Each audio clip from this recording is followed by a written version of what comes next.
que Miguel de Cervantes Saavedra y William Shakespeare son considerados los más grandes exponentes de la literatura hispana e inglesa, respectivamente.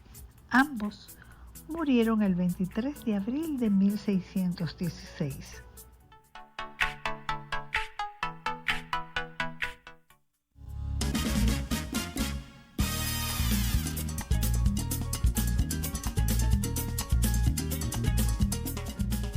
Bueno, señores, continuamos con más de esta hora de té. En el té del día de hoy nos acompaña nuestra querida amiga y abogada Lucía Castillo, quien es experta en derecho de autor y por demás una persona con muchos talentos que mucha gente no conoce y que hoy vamos a conocer de ella.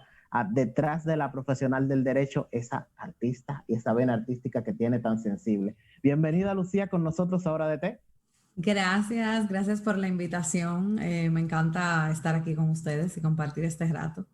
Bueno, Lucía, me contentó escuchar detrás de esa licenciada en Derecho, ¿verdad? O doctora, pues también hay una artista que fue lo que te llevó a estudiar esta rama del derecho. Así que Sí. me contenta escuchar eso. Gracias. ¿Qué implica el derecho de autor? O sea, y la rama que tú estás desarrollando, a lo que te estás dedicando. Bueno, mira, primero que la propiedad intelectual se divide en dos. Se divide en propiedad industrial, que toda la parte de marcas, patentes, nombres comerciales, todos esos procesos se hacen ante la Oficina Nacional de la Propiedad Industrial, ONAPI, que es algo que la gente más conoce que la parte de derecho de autor. Y propiedad intelectual se divide en propiedad industrial y en derecho de autor. Entonces, derecho de autor es todo lo que sea la creación del intelecto. Toda creación intelectual está protegida por derecho de autor. Y todo esto se registra y aquí en la República Dominicana, bajo la ley 6500, la Oficina Nacional de Derecho de Autor, la ONDA, es que está encargada de dar cumplimiento a esta ley. Quiero resaltar que las ideas no se protegen. Las ideas deben estar plasmadas en algo tangible, ya sea, óyeme, en una hoja, en un correo, en un mensaje de texto, en lo que sea que pueda ser tangible, pero las ideas que están en tu cabeza, si por ejemplo alguien registró algo y tú dices, esa idea mía me la robaron y tú lo que la tenías en tu cabeza, pues lamentablemente no tiene ningún tipo de protección porque tú no la habías plasmado en ningún lugar. Y no necesariamente el registro, porque la ley de derecho de autor especifica claramente que el registro en derecho de autor no es obligatorio. Hay muchas maneras de probar que, por ejemplo, tú escribiste una canción, no solamente con el registro. Pero claro, siempre recomendamos que lo registren para mayor facilidad de demostrar que es tuyo. Eso es Lucía, importante. Eso se da igual con los artículos. Sí, claro. Ese tipo de plagio, porque una vez yo escribí un artículo, recuerdo, hace muchos años, y luego yo vi que alguien lo publicó como si fuera propio. Claro, eso es plagio, es una violación al derecho de autor. El derecho de autor protege obras artísticas y literarias y científicas, o sea, un libro, una pintura, una escultura, un diseño arquitectónico, no solamente una canción, protege también coreografías, obras de teatro, todo lo que sea creación artística, literaria, científica, está protegido bajo derecho de autor. Lucía, mencionas algo muy interesante. Todo lo que tenga que ver con plagio, con gente que se apropia de cosas que no son de él. Se ve mucho en el medio artístico, se ve mucho en el mundo de la composición, en el mundo de la creación de personajes, en el mundo de lo que son las partituras musicales. Hablemos un poco de la conciencia que debe tener el dominicano de que hay que registrarse en la Oficina Nacional de Derecho de Autor y hacer valer nuestros derechos porque nuestras ideas valen. Claro que sí. Lamentablemente el dominicano, y ha sido a lo largo de la historia, el dominicano lo primero que no cree en las instituciones del Estado. Eso es algo muy común.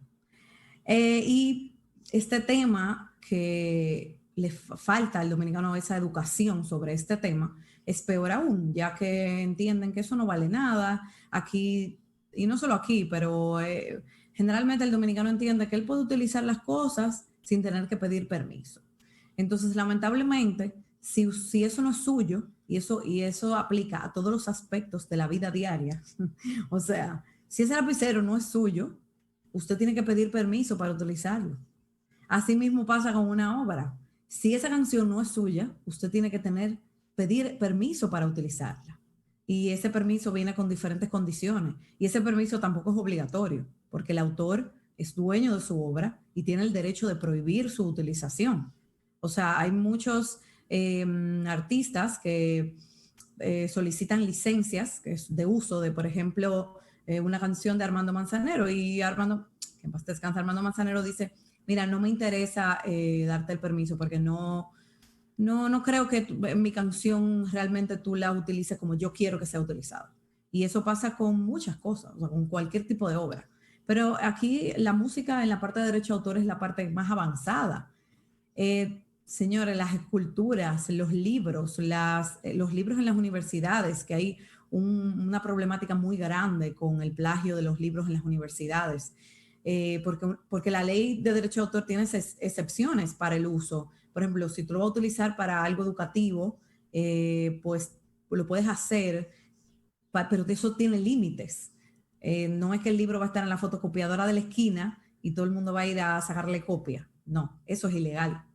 Entonces, para eso se necesitan licencias.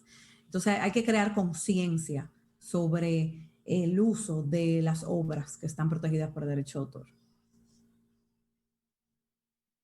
¿Cuáles son esos límites que tú mencionas?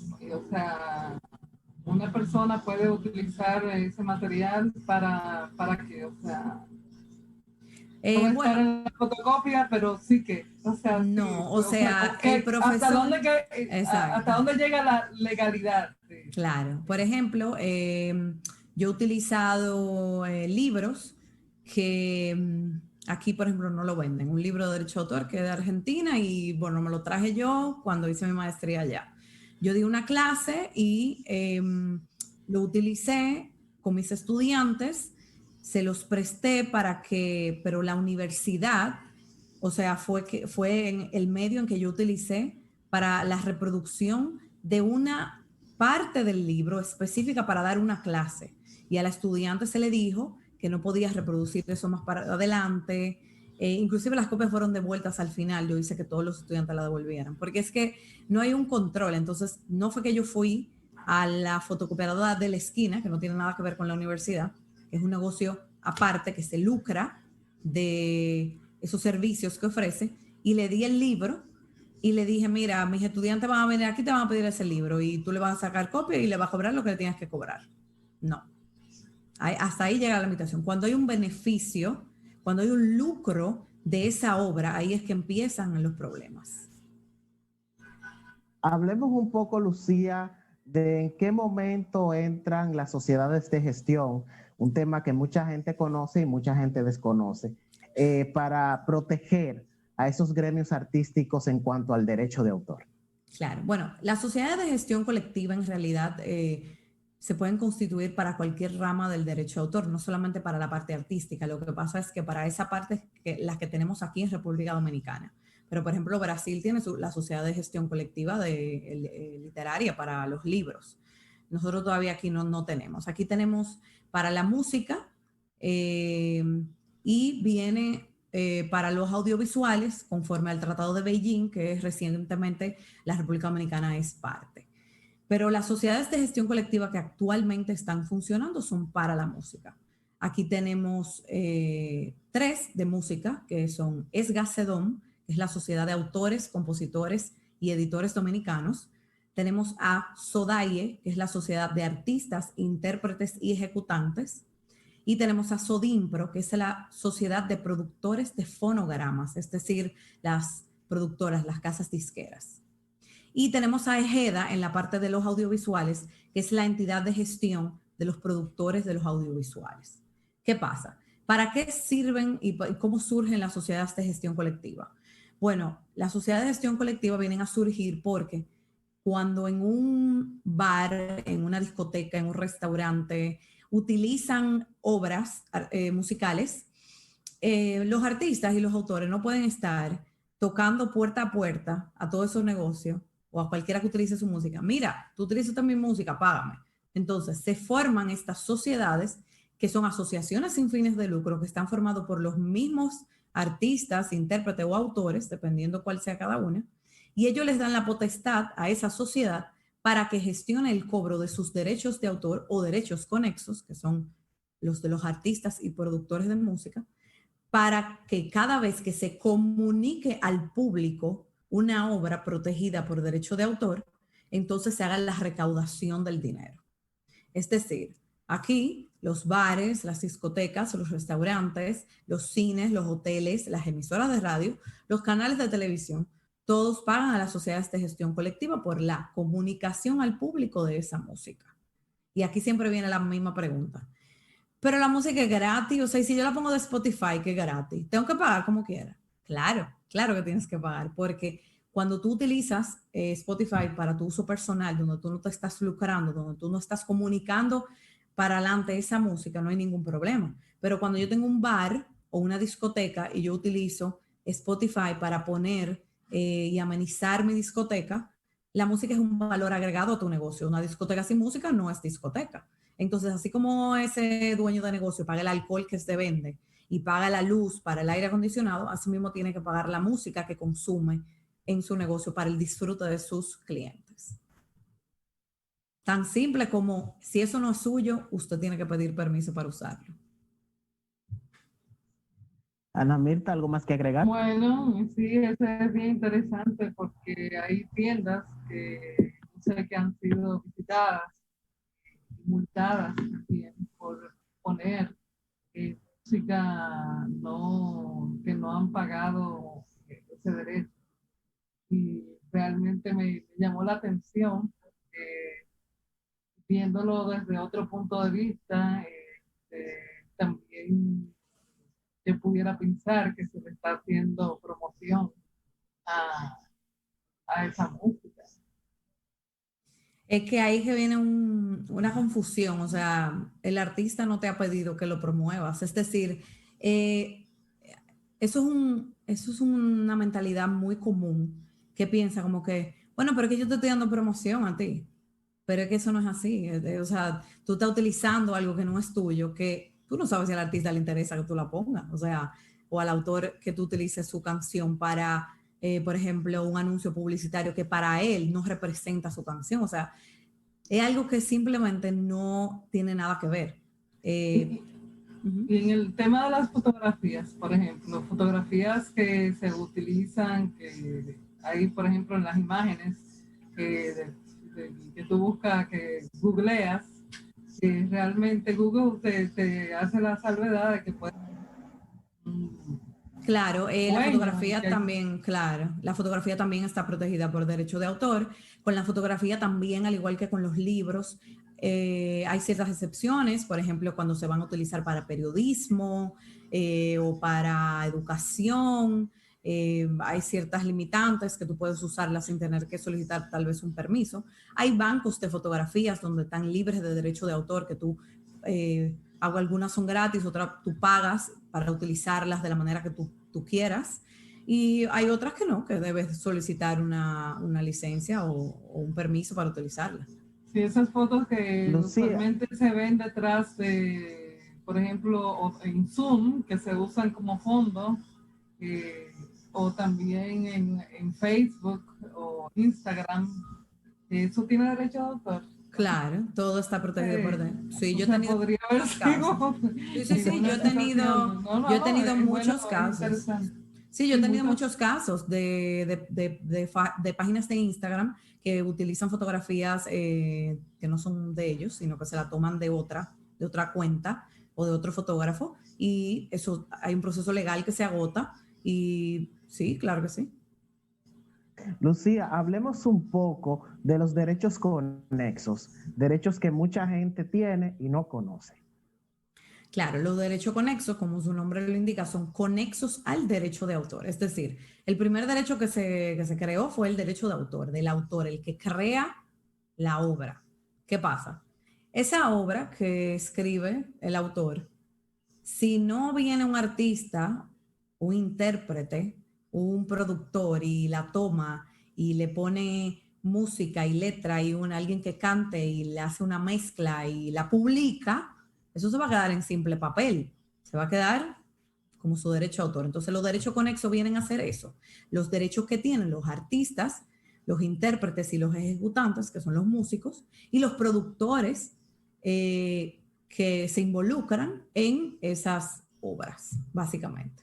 Y asimismo los artistas, intérpretes y ejecutantes de obras audiovisuales también, de cine, de videos, los bailarines, los directores, o sea, todo el que esté involucrado accesoriamente al derecho de autor son derechos conexos.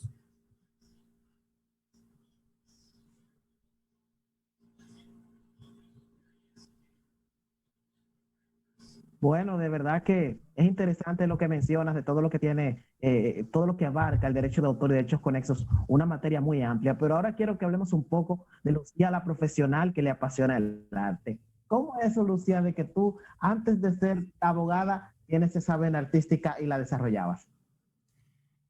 Bueno, yo estudié música desde pequeña, siempre me ha gustado mucho la música, desde pequeña le agradezco a mi padre por la educación musical que me dio, mientras a los 15, no que no escuché, porque claro que escuché reggaetón y lo bailé, pero eso era en cuando yo estaba en fiesta, pero mientras a los 15 años la mayoría de mis amigos lo que tenían eran CD de reggaetón del momento. Yo lo que estaba oyendo era Ana Belén y Víctor Manuel y Joan Manuel Serrat y Silvio Rodríguez y Pablo Milanés. Y esa educación musical me la dio mi papá. O sea, y yo crecí obviamente oyendo buena música y estudié, hice algunas cosas dentro de la música, grabé algunas cosas, participé en algunos conciertos, pero ya después, claro, cuando yo estaba terminando la universidad era tiempo de encaminarse en el derecho. Y siempre he trabajado en propiedad intelectual, o sea, nunca he trabajado en otra área que no sea propiedad intelectual.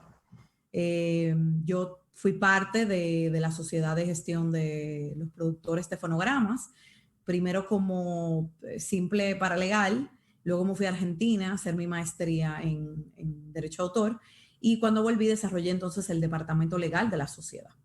Y luego de ahí ya, bueno, seguí mi camino en la parte de las oficinas de abogado y eso. Y ahora muy contenta y agradecida y súper feliz de tener la oportunidad de ser asesora externa de la ONDA, porque es una experiencia maravillosa y puedo aportar a mi país y también trabajar en lo que más me gusta, que es derecho de autor.